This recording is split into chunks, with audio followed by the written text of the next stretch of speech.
right, recording. Good evening, everybody. Welcome to White Collar Week, and this is our Tuesday night speaker series. We do this one Tuesday night every month, and tonight our special speaker is Sabrena Morgan, one of our own, and she's with us tonight. We're already, so we're really happy to hear her story tonight. I have a few announcements before we go. First of all, our White Collar Support Group meets on Monday nights at 7 p.m. Eastern, 4 p.m. Pacific, and that's on Zoom. You can get more information about us and fill out the form for us to get you a link on our website. That's prisonist.org. That's prisonist like feminist.org. And we will welcome you if you have white collar justice issues. I guess that's the right way to put it.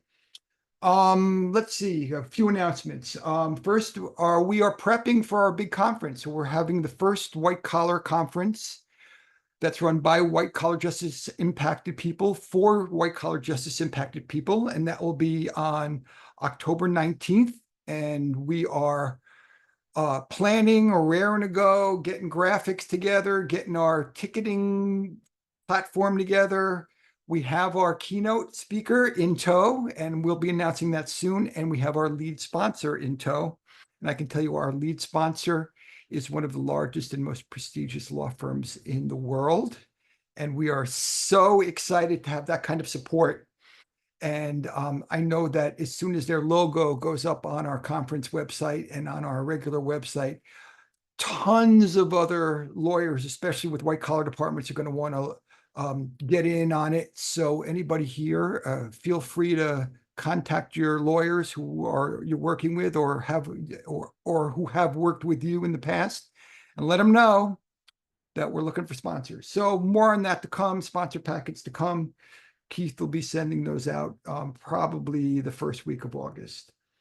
So White Collar Conference, August 19th. On our next speaker is coming up.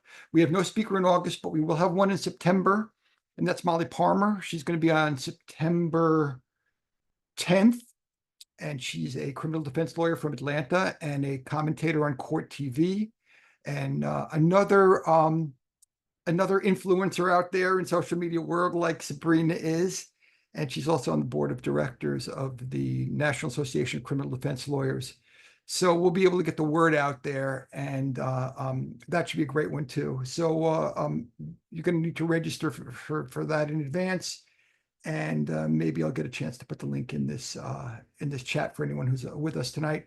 If not, you can look it up on our website, prisonist.org, and you can register for that one too. So that's it for our housekeeping tonight. Our special speaker tonight is Sabrena Morgan, and Sabrena has meant so much to our group. She's like a ray of sunshine, and has just brought so much light and life to our group since she first logged on. I hope we've helped her even as a small bit in comparison to how she's helped us all grow. She's on our planning committee. She has TikTok lives that she does with Brent Cassidy on usually on Tuesday nights at 7 p.m. Central, 8 p.m. Eastern. I keep got to remember the time zone, but it's not on Tuesday night this week. Instead, it'll be tomorrow night, which is Wednesday night, which is July 10th. We're taping this on the 9th. And the topic will be finding joy in the journey. And what they do generally on the White Collar Week After show that they do on TikTok Live is they pick up the topic that we talked about on Monday nights in our group, and then bring it out to the world and get all kinds of conversation going about that. So that's tomorrow night, July 10th, TikTok Live. Sabrena Morgan, that's her handle, Sabrena with an A. All right, so without further ado, I'm going to introduce Sabrena. She has an incredible story, not just kind of what happened to her, but she has a pre-prison story, she has a prison story, and then she has an incredible redemption story.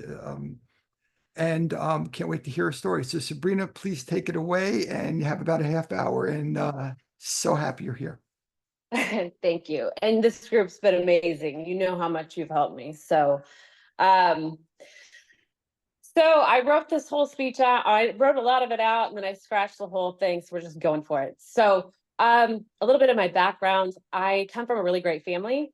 My dad is an attorney. My mom stayed home with me, and my parents were older.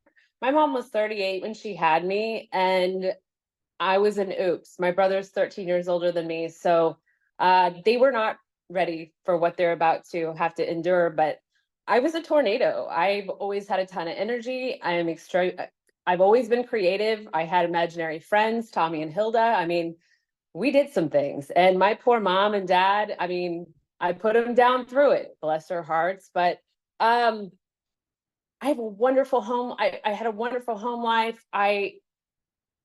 None of anything in my life came from anything bad in my childhood. And ever since I could talk, I basically asked for a horse. That's all I wanted. What do you want for your birthday? A horse? We lived in the city. That's all I wanted was a horse. So finally, I ended up getting my first horse and my second horse and my third and my fourth. And the next thing you know, I'm showing all over the country. And that's my thing. Like, I'm just so into it. And I remember people saying, oh man, what a great thing to get her involved into, because that'll really keep her out of trouble. It didn't at all. But, even though I was incredibly confident and I was a really hard worker, once I got my first horse and I moved to we moved into my trainer's house, I basically moved in there. Like, they couldn't get rid of me. I spent my summers there every night after school. Like,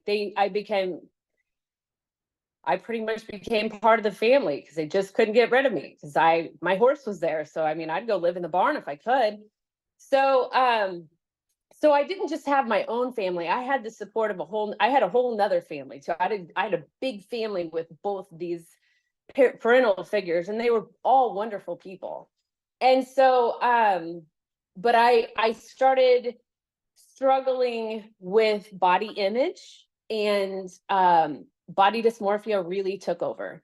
And so I couldn't get thin enough, but I didn't have the self-control to be anorexic.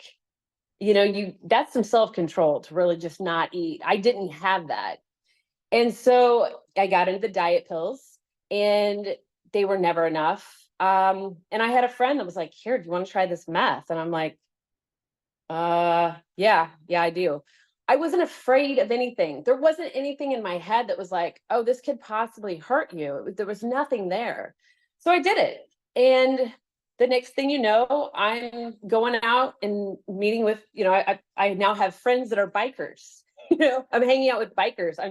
I'm young. And looking back, they could have like raped and pillaged me and done terrible things to me. But instead, they kind of groomed me up because they knew I wanted to go to law school, and they knew, they're like, oh, that'd be cool to have a lawyer around. So instead, and I don't know, but they grew me up in a different manner. They really protected me and helped me look at things a little bit differently. They're like, and I'm not going to go into all the details of that, but what I will say is I look back on that, and I do have some gratitude for that, because they shaped me into a different kind of person. There's a lot of girls that get lost in this, and they were grooming me up to be more of like a queen pin, which later on that's what I became. But I was more into the drugs because of my body image, because I could do meth and I could go run 10 miles. I could do 1,000 sit-ups, and I could study all night long. So I lettered in academics in high school. I was running cross country, and I was showing my horses all over the country. I was busy, and looking at me from the outside, you'd think, oh my gosh, she really has it all together. But internally, I was a complete and utter disaster that hated myself. I just loathed myself. I loathed the way I look. I hated looking in the mirror. And I remember being in Hawaii, and I remember crying in the bathroom because I was going to have to go out on the beach in a swimsuit. And I thought I was so fat and so ugly. And I remember I finally got it together and I went out, and there was tourists that kept taking pictures. They're like, picture with me. And I'm like, what is wrong? Like, are you teasing me? Like, what's wrong with you? And I looked back on those pictures and realized I had a six pack and I wasn't fat. And I would give anything to be that fat again, but whatever. But, your body image as a child and, teenager really will do some things to you, and you'll do anything you can to change that. And that's what I did. And that's what I found with meth. And I continued doing meth. I got deeper into it and further into it. I was always involved with it for years to come. I graduated high school. I went on, I got my degree at UMKC, and then I started into law school. And when I got into law school, I decided that I was going to stop doing meth. I really should have planned for this a little bit better, but I didn't. So, you look back and you've got all these years of drug use. And I thought I was just going to walk away from it and go do law school. Just, like I was going to take all the way I've done everything and just change it because I'm going to be different now. And I lost my mind.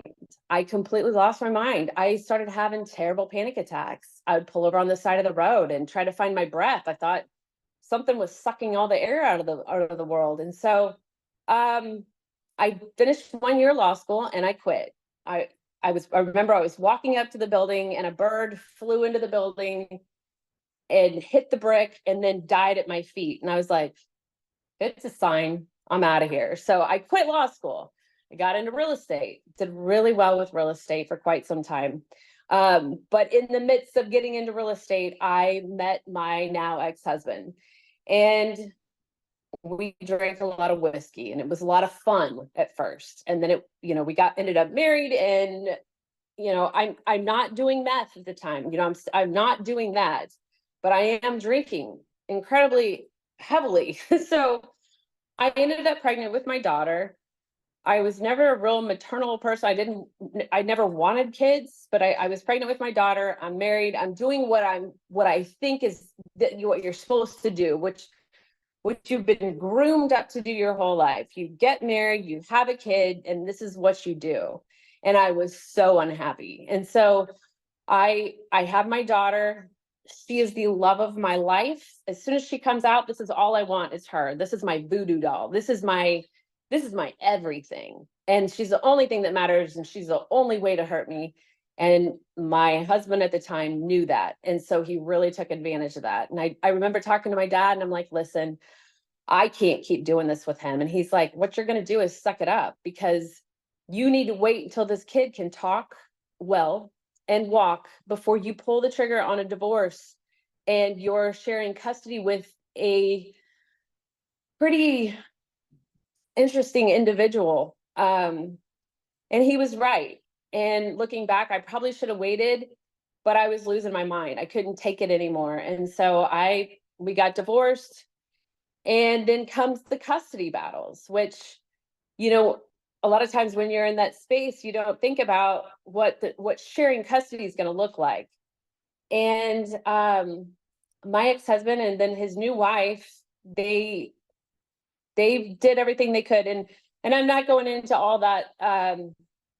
I'm not doing the victim thing and being like, oh yeah, because I could have handled things differently. And I know that. And I'm very much accountable for everything that I did. I did not need to react in that way. But what I did was go back to my first love, which was meth.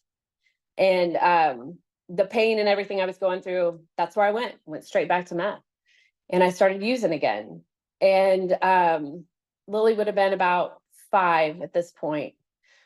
Now, during this time, I had been sober for 7 years. I was clean for 1.5 years before I got pregnant with her. I was obviously clean during my pregnancy, but after she was born, I dabbled in things. I would be doing real estate things and out with people. I was on ecstasy or cocaine, but in my brain, it wasn't meth, so I was clean.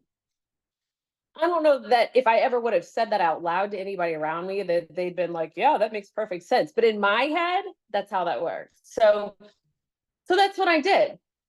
Um, and this time around, after being away from it for that long, I started going downhill pretty quick. And my habit was pretty hefty. And so one thing that I'm pretty good at doing is making connections and networking with people. And so with my addiction getting worse and my amazing ability to connect and network with people, I found myself in the middle of a large meth ring. And I was basically at the top of it. And as time went on, I didn't, most people didn't know anything about me. I stayed in the shadows. I live in the country. I live on 10 acres. I stayed to myself, and very few people knew anything about anything. There was just enough to where people started kind of finding out. And it is not a world for women. It's not a place that, it's not safe for women. So if there's a woman in that position, you better be crazy and you better stand your ground. And I did. And I was mean as hell. And I kept almost everybody away from me for the most part. But there was another guy that was doing a lot of business in the area, and he kept contacting me. He was trying to take me out. And I was like, no, I'm good. And then he was like, well, why don't we do business? And I'm like, nope. And I irritated him enough that now we're into 2014, which is the worst year of my life. The worst and the best and the most pivotal year of my life.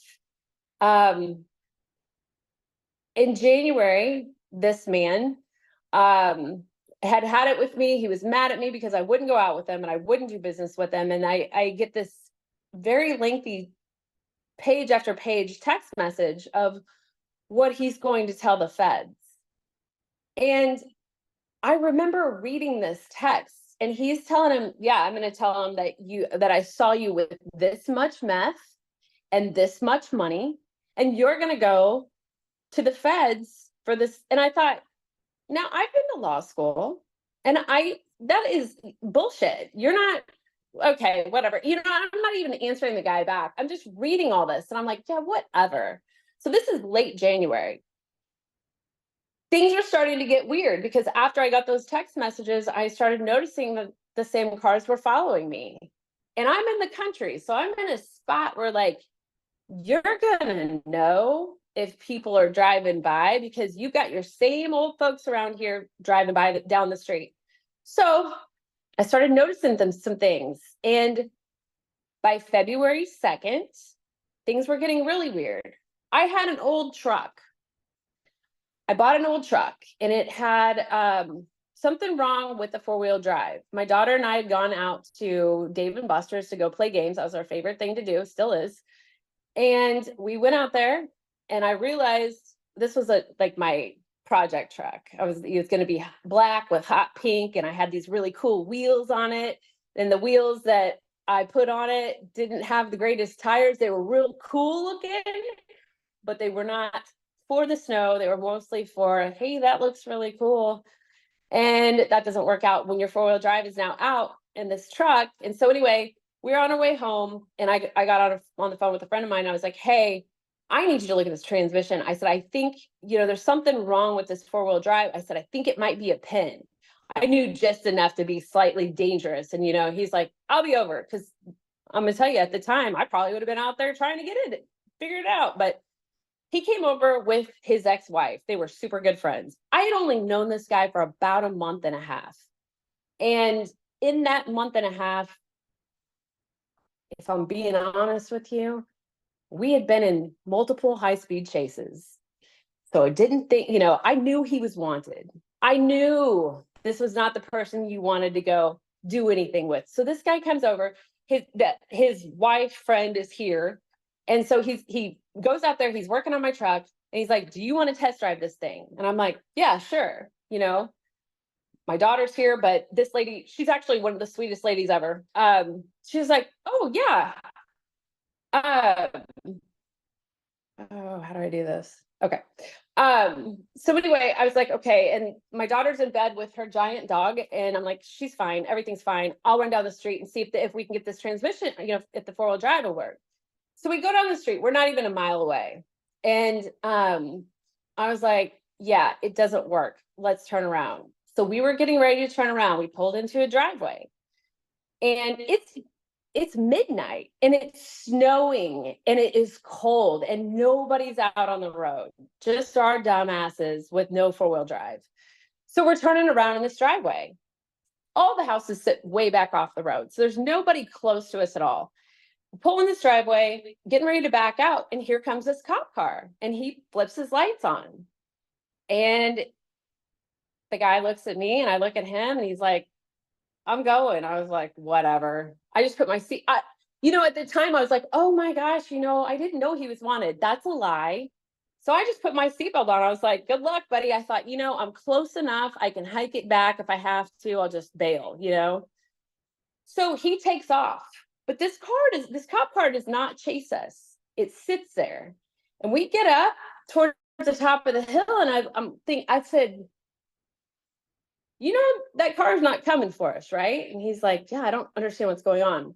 We get up over the hill and there's another Clay County officer, just happened to be standing out of his car with stop sticks, which he had clearly never been trained on, because when he threw them, he just threw the whole thing in the middle of the road. And fun fact, I will let you know that there's a guy that lives close to me that still has those stop sticks as a memoir of that night. Anyway, so he throws the stop sticks. Well, we just make a right. And I'm like, this is the straight, like, you understand this is all very strange. So we get going a little ways further. I got 2 rules for high-speed chase. This is how many high-speed chase. I had rules for high-speed chases. They're the same as relationships. Once you decide it's time to hit that accelerator, you go. Your ship set sail and you're going, whether you like it or not. And rule number 2 is you never turn around. Never. And I broke that rule. So he turns down a road. And I mean, nobody's following us. I can hear sirens in the distance. I don't see lights. And I'm like, I am so disarmed. Like, I think I'm disarmed and really confused because nobody's right there. We don't have the lights. We don't have any sirens. Like, I am so confused right now. I don't even know what to do. And I'm sure that was part of their plan, but whatever.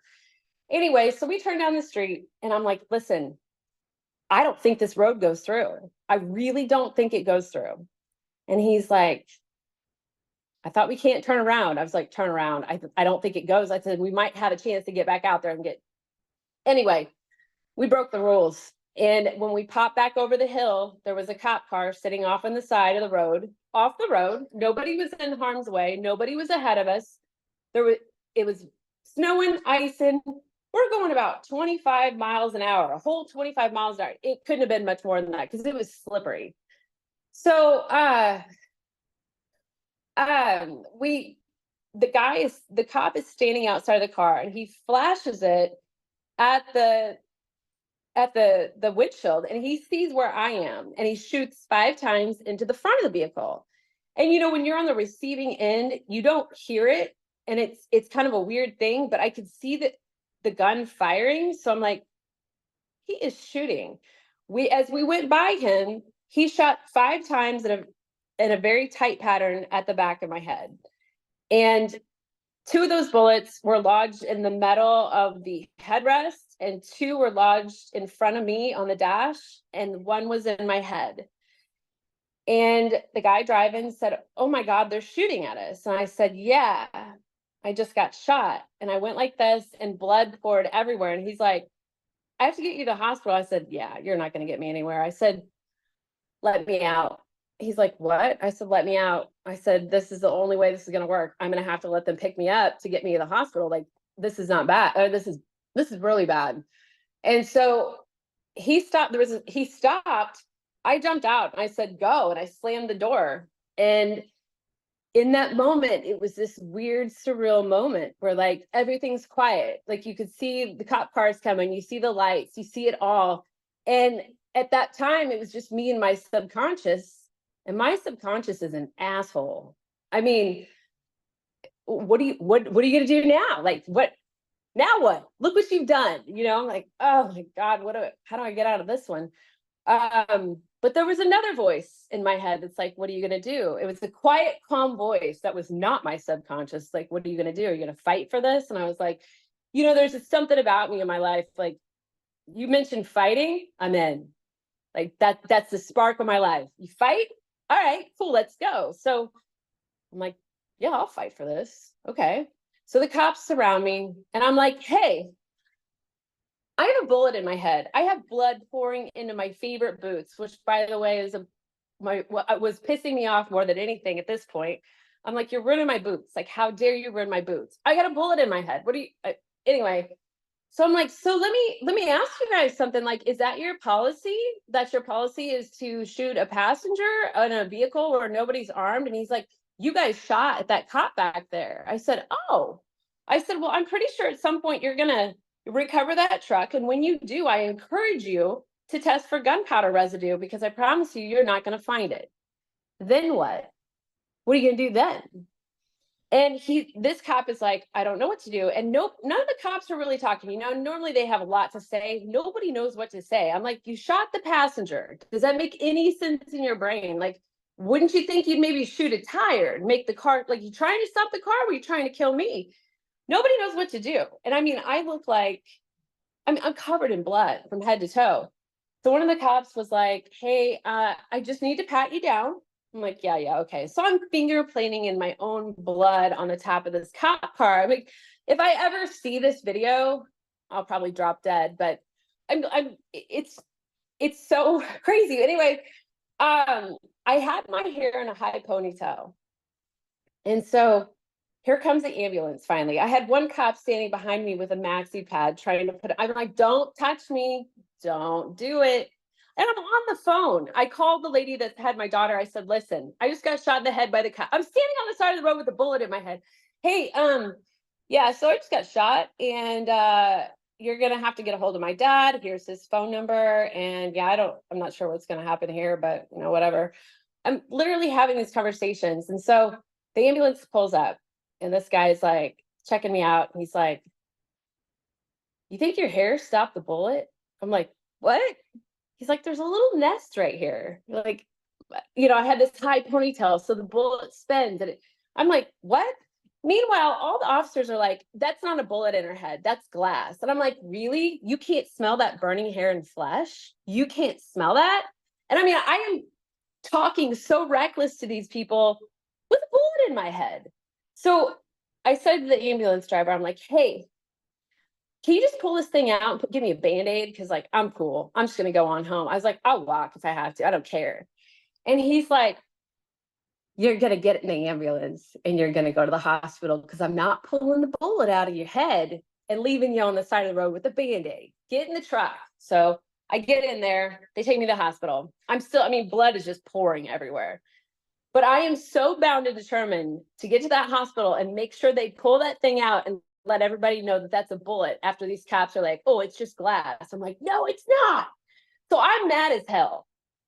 So anyway, get to the hospital, and it's a complete shit show. It's a madhouse. There's cops everywhere. They've got me in the bed, and I can hear them at the door, and they're talking about me. And I'm like, hey, dumbass, I can hear you, right? Like, I'm awake. And they kind of peeked in the door, like, she's still awake. So here comes the nurse. And she's like, I'm going to give you some morphine. I said, honey, I'm going to tell you something.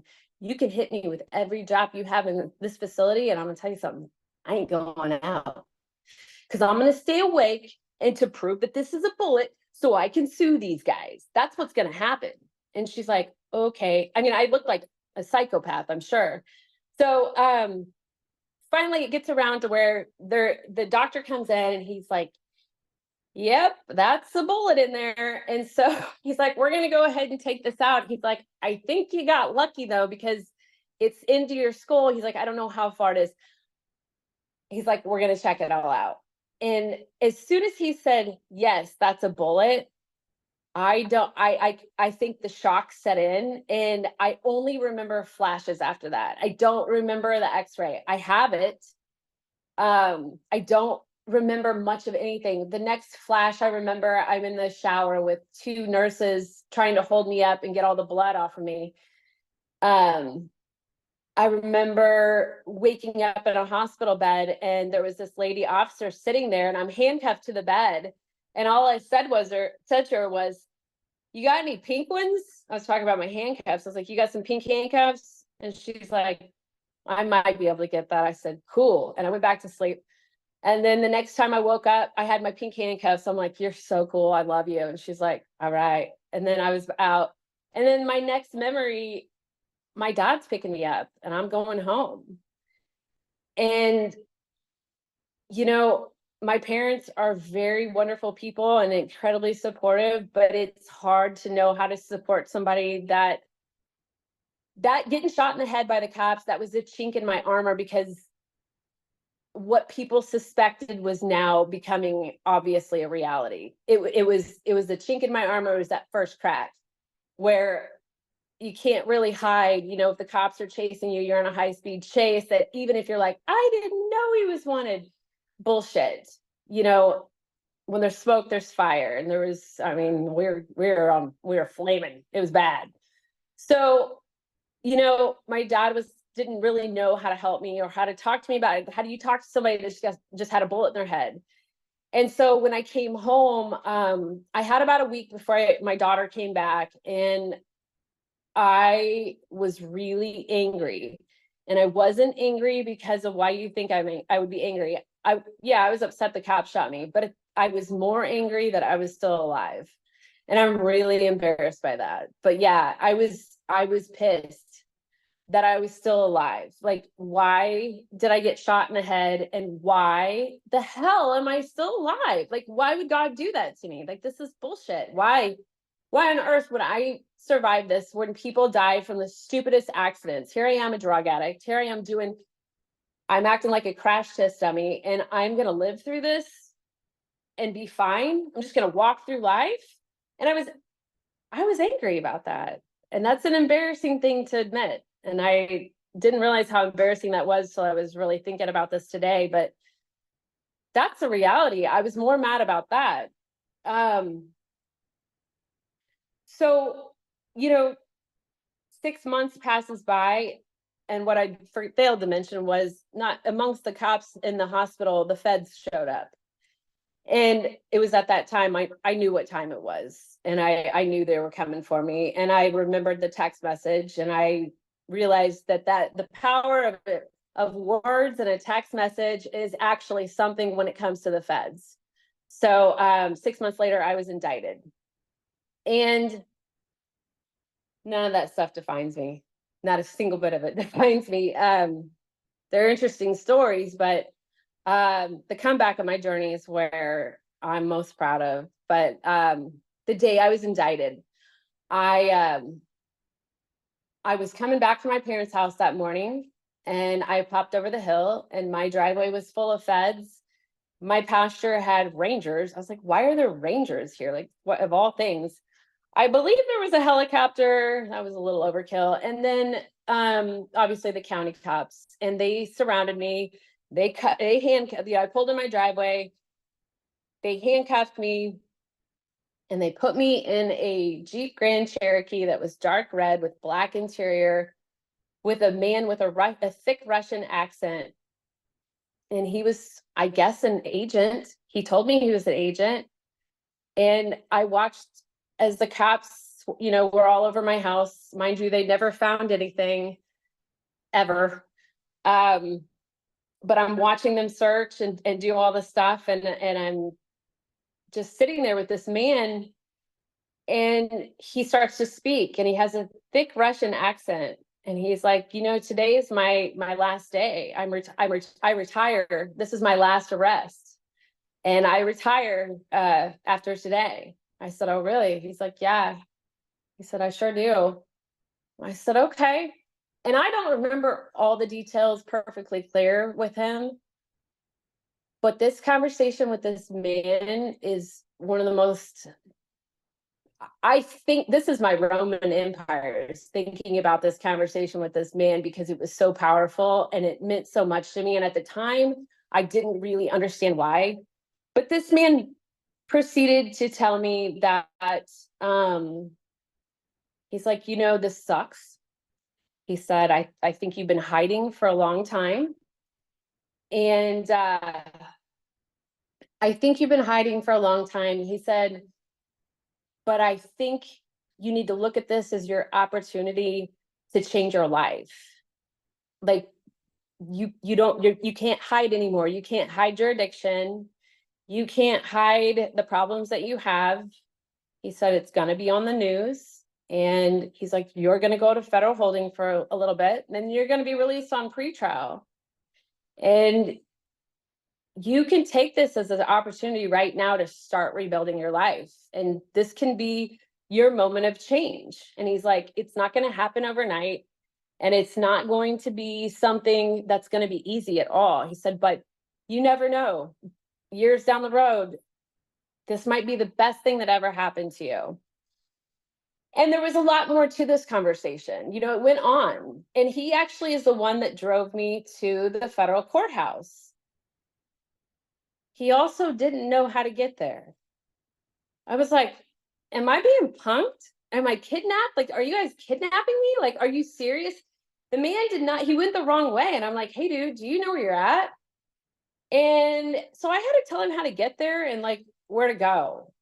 And I got out of the car. I've never seen this man again. And I guess he was tired, and I don't know, but it was a very surreal moment. And I let it sink in for years. And I still think about it, wonder about him. And I actually asked around to see if I could find out who he was, and nobody seems to know, but whatever. So I was indicted. And just like he said, I was released on pretrial a few days later. And I was blessed enough to have a really good pretrial officer who asked me if I wanted to go to rehab. And I said, yes, I actually do. Like, let's do this. And so he set me up with Rediscover out in Lee Summit, and they were amazing. My friend Will is on here. He's my lifelong friend because of rehab. I fell in love with it. Like, I fell in love with the program, and I fell in love with the people, and I fell in love with the journey right there. Like, that's where my journey, where I fell in love with it. And it was great, because for the first time in a really long time, I was getting up in the morning and I was going to do something. I was meeting with people with similar things that heard me and understood me. And I didn't have that before then. I hid from everything. I didn't have anybody to support me with that. So for the first time, I found that support there. We had art classes. That was fun. I mean, I enjoyed it. And I did that rehab program for 9 months. And I was on pretrial for 3 years. While I was going through, getting clean and going through that process, which was always horrendous, I was also having to rebuild from the gunshot wound, which I don't talk about it that much. It was a lot. I basically sat around vomiting, and my equilibrium was screwed up. I basically had a concussion on steroids, and it was awful. And I remember feeling so disconnected from my body, and I was just eating everything. I was eating nothing good. I was eating just terrible things. I didn't want to do anything. I was disconnected from myself, from everybody, and I was a mess. And I gained a lot of weight. I was about 236 when I went to the doctor to get my, try to get some anti-anxiety and some meds, something. And I was like, 236, it's amazing when you step on the scale and you're like, whoa, how'd that happen? And so my dad had bought me a pass to 9 rounds. Years and years ago, I boxed at Golden Gloves, and I loved it. I loved it. And so when he got me that pass, I was like, maybe. So I went, and I was like, you know what? This place is dumb. I want a boxing club. So I joined a boxing club. And they taught the Mike Tyson version of boxing. So basically, there's a number that correlates to the swing.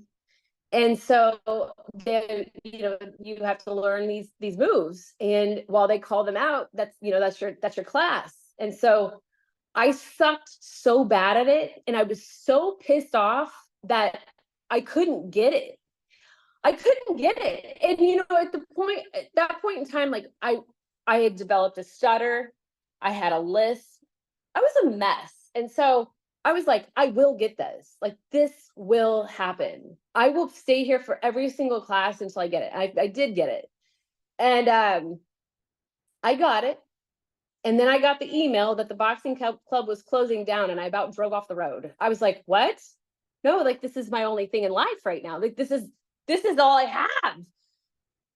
I'm literally screaming and having a panicked fit. And the next thing I know, I get a message from a friend of mine who's like, hey, you should come to this gym with me. And I'm like, whatever.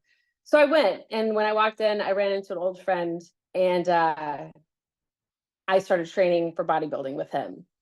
And so the boxing really helped me to connect my mind and my body once again, because that was a longer, harder road than what I've ever really talked about. And so the bodybuilding took me up to prison, and I might have been a little bit angry because I was benching 225 before I went to prison, and I looked like I had pumpkin shoulders. Brenda can probably attest to some of this, but so I 3 years after my indictment, I turned myself in to the marshals, and I took my plea, and I had to wait in federal holding until my sentencing. And federal holding is a tough place. You're there, but you don't know how long you're going to be there, and you're not coming out until you get that sentence. And so that was really tough. I ended up getting a 9-year sentence, which I wanted to do a backflip over, because originally I was looking at life with all the statements of people like the guy that gave me that text message. I had about 44 kilos on me. Now, several of those people that had made statements had decided that they didn't know who I was, but they were extorting money from my family, or trying to extort money from my family. And oddly enough, all that stuff came out at sentencing. And so I ended up getting some relief at sentencing because of this mistakes, and because of some of the PSR was so inflated and out of control. And so I got a little break. So I ended up in Pekin, Illinois, and I was really comfortable there. And at some point, my brother came to see me, and he's like, you have a really interesting story. I think you should write blogs. And I said, what's a blog? And he's like, I'll print some off and I'll mail them to you. And I'm like, okay, cool. So he sends me some blogs. He's like, I think you should start writing about your story. And I was like, don't you think I'm going to run out of stuff to say? And he's like, in here? Absolutely not. Your life? Never. He's like, you have endless content.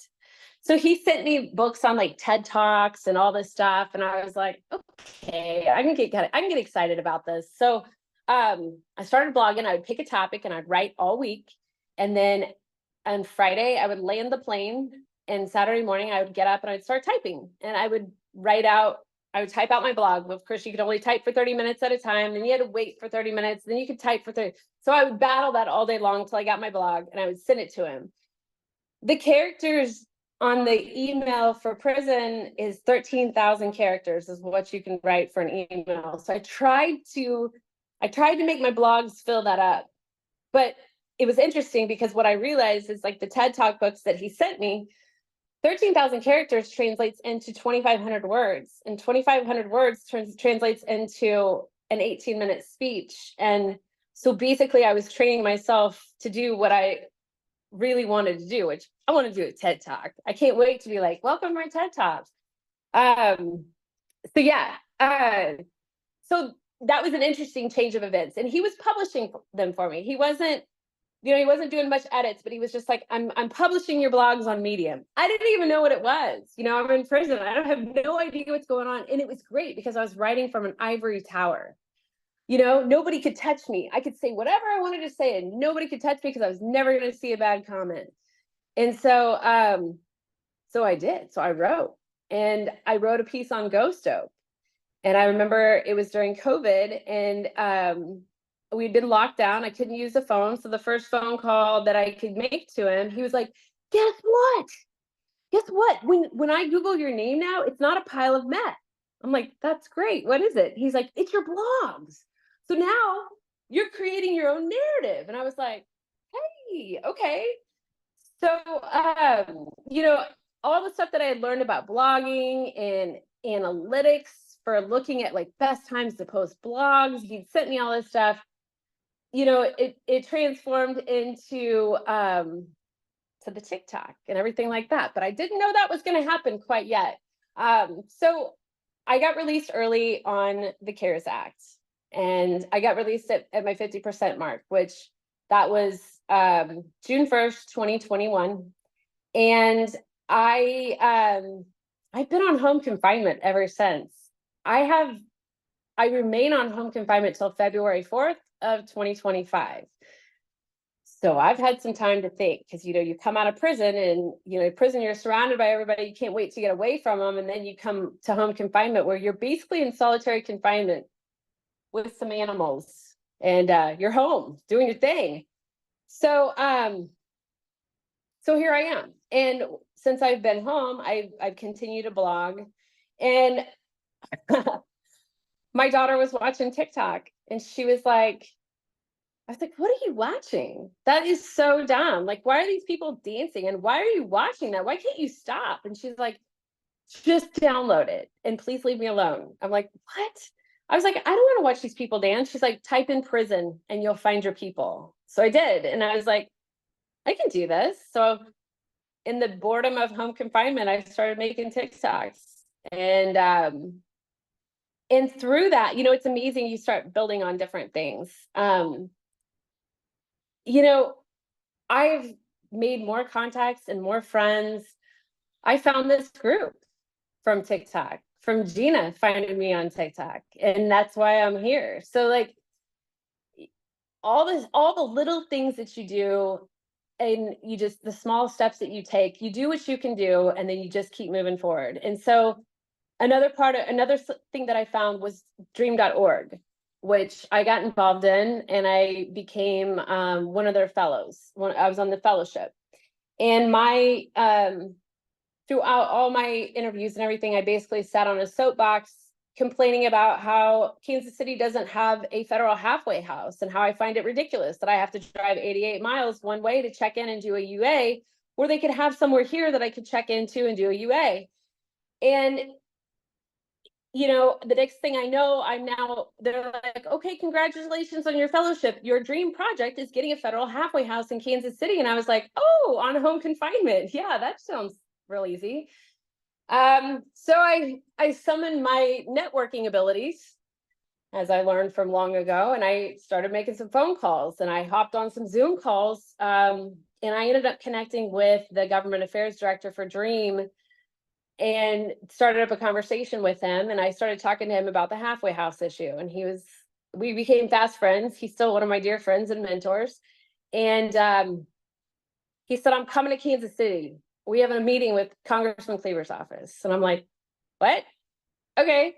So we had this meeting, and it was really interesting because we met with, you know, his assistants, and the guy was like, you know, I read the email and I didn't believe it. I did not believe that we did not have a federal halfway house. And he said, I started doing some research. He said, do you know we haven't had a federal halfway house? I said, yeah, since 2017. And he was like, yeah, how is that possible? I said, that's what I'm here for. I don't know. I don't understand. So on my way there, or before I went there, I've been on the phone with a friend that was talking about the unions and how they're having such a hard time getting to work. And something clicked, and I was like, you know what? What if we got the unions involved with this? What if we get get them involved? We've got, we used one of the assistants for Dream, had run some numbers and found out that there was about 4,000 people coming back to Kansas City from the feds in the coming years.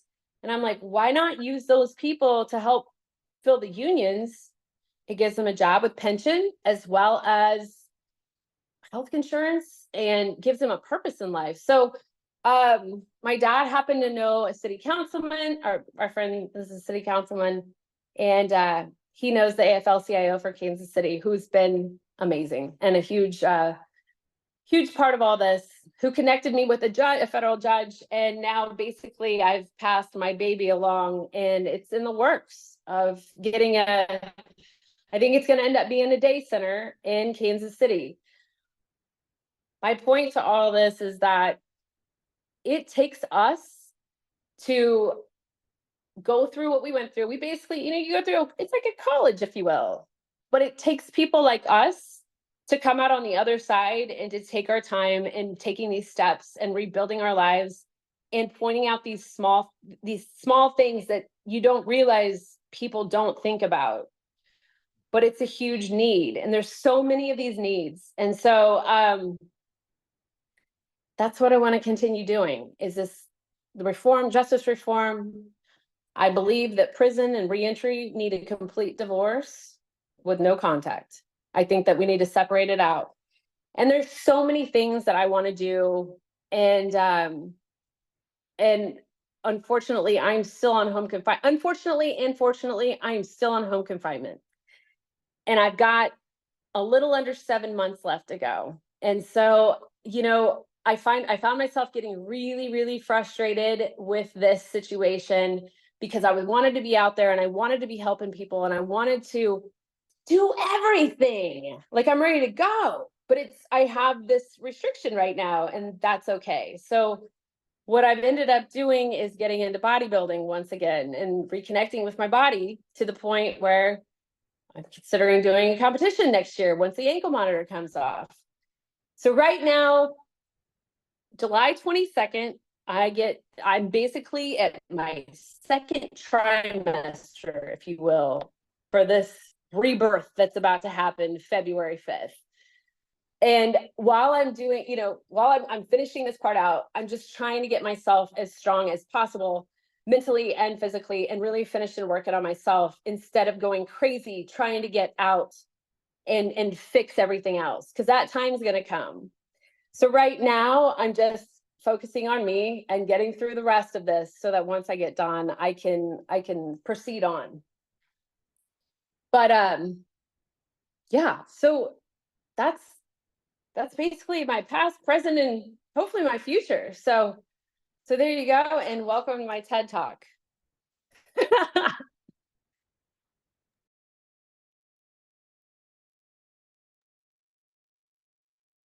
Sabrena, thank you. That was incredible. Thanks. Thank you. So just blown away. Of course, blown away. Folks, if you would like to ask Sabrena a question or share your experience, strength, and hope, please put your name in chat and I will call on you. Thank you. We are going to start tonight with Craig, and then Bill, and then Keith. Sabrena, that was absolutely incredible. Thank you so much. What I think is super, super cool is the fact that you are so willing to share so much of your story. And you do on TikTok, you do on Medium, you do on the Monday night calls. But what I really love about the Tuesday speaker series is that people cut a little bit deeper. And I just learned so much more about you, and want to thank you again for your willingness to have that level of transparency and vulnerability. Here's my question. If given the opportunity to talk with the man with the thick Russian accent who is in the red Jeep with the black interior, what would you want to say to him? I want to say thank you. And I want to know, I want more. You know what I mean? Like, we had this amazing conversation, and Craig, the conversation got even weirder because he started talking about how he ate bugs for protein. And I think he was just trying to lighten the mood at that point. We did the serious stuff, but then we talked about that. So I referred to him as a Russian bug eater for years. And I want to thank him, because I would want to know what happened to the other part of the story if I was him. Like, if I was in that situation and I knew that I touched somebody's life like that, it would mean the world to me to know what happened on the other side. And that's what I'd want to let him know how powerful what he said and how he took the time to say it and be so patient, even though he was lost, you know. But that's what I want to tell him, is how much he impacted my life still to this day. Awesome. Thank you. Thank you, Craig. Thank you. Great question. Next is Bill, then Keith, and we can use some more names in chat, please. Hello, Sabrina. I heard things that I learned things I didn't know before. So I think that was wonderful. Thank you. Thank you. I want to circle back to your family for a second, if that's Sure. okay. Maybe most, but a lot of families might have thrown up their hands and just said, you go with God, we're done with you. Okay. Yeah. And it's not so much the why didn't they? I'm happy they didn't, and I'm sure you are, but why do you, what was it about them that you think made them not do that? My dad is the most amazing person on the planet, and his drive to get me to succeed is unmatched. He stuck by me. I mean, he was my 2 phone calls in prison. I'd call him in the morning and I'd call him at night. He was my phone calls every single day. But we've always had a really tight relationship. We've always been there. You know, he's always been right there. He's very level-headed, very matter of fact. It's his personality is to see it through. That's who he is. He will see it through. When it comes to his family, he's going to see everything through to the bitter end, no matter what. You know, for better or for worse, no matter what, he's right there. And that's that me and my daughter and him and my mom, we're all so close. But I think if it wasn't for my dad's driving force in being there for me, I don't know. I believe my brother, he would have definitely been there, but my dad made it, a priority to make sure that he always sent me, he was always there for me no matter what. He answers that phone for me no matter what. And I put him on a schedule when I was gone, because I was like, you got to answer the phone at this time and this time, no matter what. And he did. He never missed a phone call except for the day that he broke his phone, but that's okay. I'm gonna let that pass. But yeah, that's how he's been my whole life. And, he's a huge part of why I'm as strong as I am. I was never afraid of anything because I always felt like my dad was going to fix it for me. And when we got to the federal indictment, it was the one thing he couldn't save me from. And I think it was a really good lesson for both of us. And it's made us both stronger. But that was always the thing, is that he always could save me from everything. One way or another, he always saved me. So I had no fear. He basically wore a cape for me. I know that feeling about fathers. I do. Yeah. Thank you. Thank you, Sabrina. Yeah. That's beautiful. Thanks, Bill. Up next is Keith, then Brent. Hi, Sabrina. Hi. So I have to admit, I'm one of the lucky ones here because I got to hear the story twice today. So Yes, you did. and a great story you can hear more than once. And this story is not only inspiring, but I can't explain it, and when we talked today, you're just a badass. And I grew up with badasses, and I just love you. And it's just, so, I'm going to ask you, as you asked me, is that, are you happy? And I love that you asked me that question today. And I mean, I know the answer. I think everybody here would love to hear whether you're happy. I am. I'm so happy. Even though I'm sitting here on home confinement, I got 2 fat dogs on the couch and chickens out in the yard. I have a wonderful relationship with my daughter, my mom, my dad. I have my writing. I have all the stuff that, my hobbies, my bodybuilding and things like that. And I have really amazing friends, and you guys, like, having somebody to reach out to that's been through all this stuff, being able to make that phone call, to any of you guys at any time means the world to me. So, you know, I can't say it I've always had my dad, but my dad does not know what this language is that we speak. And so, I am happy because I have amazing people surrounding me, and I feel like you guys are on my board. Yeah, I feel like you guys sit on my board. You're like my board of directors of like, here's how we're gonna do this. So yeah, I am happy for the first time in my life. Maybe I'm content and I'm happy. You know, you have your days, obviously. You have your days where you're like so hungry and you're just like, I want to get out of this house, but it's okay because we're almost done, aren't we? Yes, one last comment and then I'll let the next person go. So I said to you that what you experienced in that car with that agent, I experienced it as well. It's a divine intervention. I really believe it. That It is. you know, I've said that, it's crazy to say that like we're the lucky ones because it's hard to see it that way. But when you realize that you've gotten the second chance to take a look at your life, it's amazing. It's amazing. Most people Yeah. don't get that chance. So thank you for sharing. Thank you. Thank Keith. you. Thank you, Keith. And Sabrina, thank you for the honor of being on your board of directors. I think we're going to go out and buy some D&O insurance now. Let's do it. Oh. We probably ought to. Brent, you think that's a good idea? That's a great idea.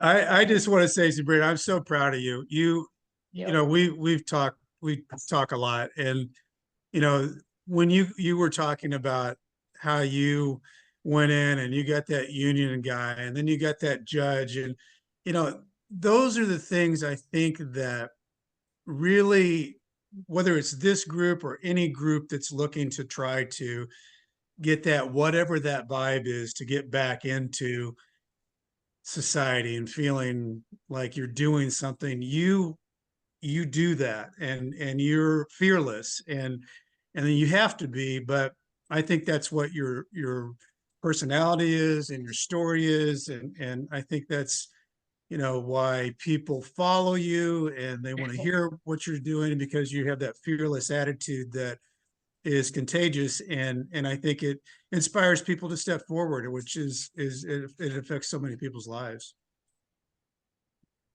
Yeah, I think that we don't realize how much impact that we can make with just even the smallest suggestion to one person, things that drive us and push us, things that we're passionate about, and sometimes we're secretly passionate about it. Sometimes we don't have the nerve to talk about it and scream about it. And so you never know what suggestion and what story you tell to somebody that might inspire them and put a passion in their hearts to want to do something bigger. And I think so many people want to do something bigger. They don't know how, or they don't know what. And so I think that through our stories and through our journeys, it's just so important to continue talking and sharing and networking that out into finding people that can help, and people that can transform reentry and the justice system. I mean, there's people out there, and there's people with passion in their hearts, and they don't even know it yet.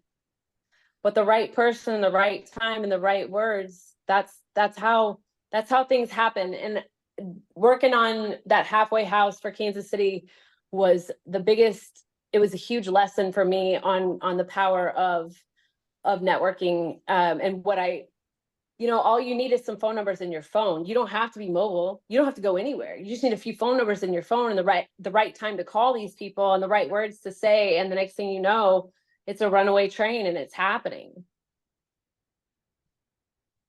Because we're important. Thank you, Brent. So I'll put a plug in here right now again for TikTok Live tomorrow night, July 10th, and usually on Tuesday nights, but when we have a speaker, it's on Wednesday nights at 7 p.m. Central, 8 p.m. Eastern. Go to TikTok and find Sabrena Morgan. So it's Sabrina with an E, and you can join the conversation. And I'm looking forward to it tomorrow night. Let's see. Carrie put a question in the chat. Sabrina, were you sentenced under the old sentencing law, the SRA, or the new PLRA law? If you know what those things are. Also, I don't know what any of that is. I don't blame you. Also, are you Okay. subject to FSA time credits? That one you do know. Oh, I can tell you all about that. Absolutely not, because I have drug trafficking with the furtherance of a weapon because I'm a gangsta. So they say. And because I have guns on my case, I don't qualify for any of the First Step credits and any of the new guidelines that have gone into effect where some people are getting some relief. I don't qualify for any of that stuff because of the guns on my case. So you had a 924C? Yes. Okay. Have you written your book yet? I'm working on it. Okay. Because I I've have a been couple reading, of them. I've been following you for a while. So I just got really? off home. I just got off home confinement in February of this year. So on CARES Act. Yeah, and then one of the things that you have in your blog is your seven items that got you through prison. Take ownership, things like that. I think that would be a great entry into a great book. Your story is fascinating. Thank you. Yeah. I'm working on it. Thank you. There you go. Thank you, Carrie. If you know an agent, please text it to me. I'm now officially Sabrina's business manager. So Yep. happy to work that out with you. Let's Poor see. thing. And I'll gladly, Sabrina, I'll gladly edit your book. Oh, there we go. That's on you then. Here we go. Okay. You're on the board member too, Bill, Okay. All right. Any other questions from anybody? We don't have anything in the chat. Anybody want to ask a question? Make a statement? I can depose you, whatever you'd like. Oh, Lord. Shavonda. Hey Sabrina, Hi. how are you? I am well. How are you doing? I am under the weather, but I'm okay. Oh, No, it's fine. I wanted to ask you, how did you know that you wanted to write a book? And what steps did you take to make that happen? I didn't know. I hadn't written in years. I kind of went under the mentality that you never write anything down because it might incriminate you. And so I hadn't written anything down in years, and anything that I had written, I had burned. And so when I was in prison and all of my sins were all out there, I just started writing my blogs. And because I didn't have to worry about what people thought of me, I just wrote freely. And I loved it. And it was my escape because, like, no matter how confined I am, I still can write. And so it really saved me. And basically when I started these blogs, I didn't realize it, but my brother was like, at one point, my brother was like, these blogs can become chapters in your book. You just flush them out, basically. So when I started writing in prison, I was so passionate about it. I mean, I made sure I wrote for like 2 hours every single day, sometimes at work, sometimes after the gym. And then every Friday night, whenever the rest of the compound was watching movies, I was landing my plane. And then Saturday morning, I'm battling the computer to get all this stuff typed out. And then sometimes it went over into Sundays too. But, until you start writing, you don't realize how interesting your story is. Actually, let me rephrase that. You start writing and you're like, it might be okay. And the next thing you know, people are reading what you're writing and they're truly interested in it. Like, I remember my dad would send me in my blogs after they were published, and there was like a list of people wanting to read them. And I was like, what is wrong with you? And I just thought they were saying it until we were locked down for COVID. And then I literally would watch it be passed from cube to cube, and everybody's reading it. And they're like, when's the next one coming? And I'm like, are you serious? But, it was really, it showed me that I did have an ability to write. People are like, oh, you write so well. I'm like, of course you're gonna tell me that. I'm standing right here. You know what I mean? Like, whatever. But when enough people tell you that, I guess it might be true. So yeah, so there's a lot of really personal stuff that I want to put into my book. I struggle with the story of getting shot. And I struggle with, tonight was the first time that I'm sweating profusely, something that you don't know. But right now I'm sweating like a crazy person because telling that story might have been one of the most healing things I've done in a long time. And so now that I've told it and I've got it out, now maybe I can write it, because I knew I was going to give this speech and I knew that I was going to tell that story. And I sat with my laptop for days trying to figure out how I was going to write that story, and I couldn't do it. And I just couldn't.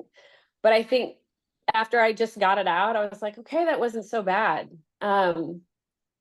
So that's been my big holdup with writing, like my story, my biography, was being able to write through some of that.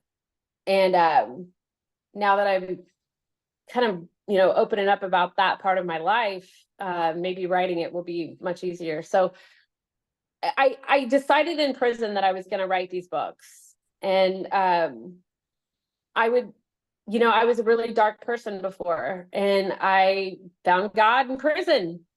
And that's another story that I want to be able to write that story as well. But I want to keep that separate from everything else. I want it to have its own space, if you will. Thank you. I hope I answered your question. Yeah, it's a good answer. Thank you. Okay. John put a question in chat. What was your allocution statement like to the judge, and do you think it helped you? My allocution statement was a train wreck.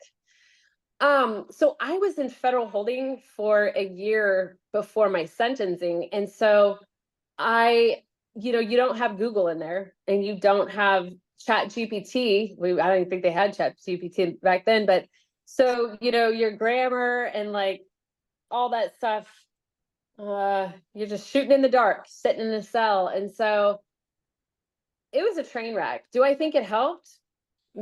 Absolutely not. But my sentencing was such a circus that I don't know that it would have been a huge factor, because, here it is coming out that they've made huge mistakes, and that, people are extorting money and lying on statements, and you got a shit show. So, I don't think there's anything that I could have written to save me in that moment. I think that I had another divine moment, and the courtroom became a circus, and that's what saved me, because I think I could have wrote the most beautiful allocution statement on earth, and I can assure you one thing, I was probably going to get 20 years if it wasn't for the circus. I think it's different these days. I think that judges look at it different these days. I feel like I feel like things are changing. And so you have to remember, I got sentenced in 2018. That's a long time. To 2018. I went in 2017 and died in 2014. Sentenced in 2018. Yes. Hey, thanks, Sabrena. This is John. Hi. Hi. Good to see you. You've been a big inspiration, for me. I've been following you for a while. Oh, hi. Thanks. Yeah, hi. I'm in the same predicament with meth. Have a story behind it too. And I was doing meth for a long time, a lot of my life. Had clean periods, not clean periods. After my father died in 2015, I kind of went back to it, and then I got in a real heavy, and I got in with gangsters, well, the type. And but I was indicted in 2023. Well, actually, in 2022, I was indicted, and I've been on pretrial now for about a year and a half. Okay. And so my sentencing is in Middle District of Pennsylvania, September 23rd. So I have a co-defendant, and John, if you're pre-sentenced, Yeah. don't talk about your case, okay? yeah, okay, I won't talk about it. Yeah. All right, gotcha. So anyway, I just appreciate you speaking and getting to hear your story, and I can relate to so much that you had to say, and I appreciate you. Thanks. Well, Thank I'm praying for you, and I hope that they take it easy on you, and I hope that you know that this white collar support group might be, a good support group for you also. Yep. Yeah, I've been involved for about a year now. Okay, good. So, Well, just I hanging in there. recognize Just hanging in names, there. but I don't know where they come from. Yeah. I've been on There's so the, many names that I'm like, I recognize it, but I don't know where everybody's from. And so I'm placing people all over the place. So don't mind me. yeah, I'm not much. I don't do a lot of social things. I guess I'm kind of still trying to get my head out of my ass. So, but It's I okay. do Take your listen. I time. do You'll listen. get there. I do listen a lot, and I do appreciate everything I hear. So, thanks again. Good. Thank you, John. Thank you for your comments. Well, Sabrina, I think, Gordon has a question or a comment. Go ahead, Gordon. Well, Sabrina, that was an amazing story, and you. you definitely need to write a book. I just had a mentor of mine who just passed away. His name is Robert Town, and he's a screenwriter. He wrote the movie Chinatown and the first two Mission Impossibles with Tom Cruise, and he and this other mentor I had, this director, taught me something about writing. And the interesting thing was, they said, people think that a story is written about a plot and about a script, but an Oscar-winning movie is all about the psychological spine of what happens to the protagonist. Mm. So I would encourage you, if I can help you in any way, I would say that when you write your story, in listening to you, your emotion and your ups and downs, all of that creates the story. And the scenes that you design in the book or a screenplay should support the emotional roller coaster that you went on. So I wanted to encourage you to maybe think about that. And I really enjoyed your story. Thank you. Thank you so much for telling me that. I really appreciate that. Because it's hard. The emotional part's the hardest part to write and to get through. Yeah, it's a hard thing to get motivated.